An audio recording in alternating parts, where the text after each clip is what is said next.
ప్రియమైన తెలంగాణ ప్రజలందరికీ వందనాలు. గౌరవనీయులైన పవన్ అన్న గారు, మీరు ఒక నటుడుగా, గద్దరన్న అభిమానిగా తెలంగాణ ప్రజలు ఎప్పుడు మిమ్మల్ని గౌరవిస్తానే ఉంటారు.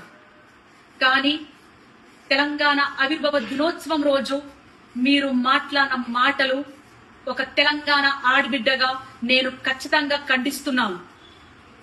తెలంగాణ సినిమాల్లో యాక్ట్ చేస్తే రాలేదు, తెలంగాణ పొత్తులకు పోతే రాలేదు, తెలంగాణ పైసలు వంచితే రాలేదు, తెలంగాణ లాబీలు చేస్తే రాలేదు.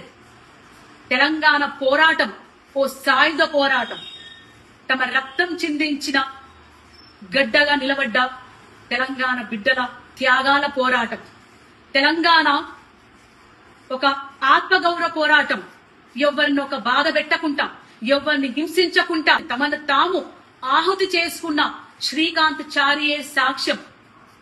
తెలంగాణ పోరాటం ఒక సాంస్కృతిక యుద్ధం.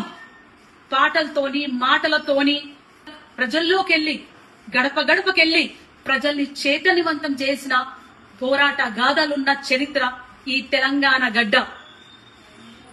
మా భూములు మావి, మా నీళ్లు మావి, మా పాలన మాది అనే ఒక నినాదంతో పల్లె పల్లె, గడప గడప త్యాగాలు చేసి సాధించుకున్న పోరాట గడ్డ. తొలి దశ తెలంగాణ పోరాటంలో 2000 పైన అమరులయ్యారు. అది ఆన్ రికార్డ్. కానీ ఎంతో మంది అడవిలో అన్నలు తెలంగాణ కోసం సపోర్ట్ చేస్తూ వాళ్ళని ఎన్కౌంటర్ చేయించబడ్డారు. అట్లాగే మలి దశ తెలంగాణ ఉద్యమంలో ఎంతో మంది విద్యార్థులు, 1200 మంది విద్యార్థులు అమరులయ్యారు. జేఏసీ ఆధ్వర్యంలో ఎంతో మంది గవర్నమెంట్ ఉద్యోగాలు తీసేశారు.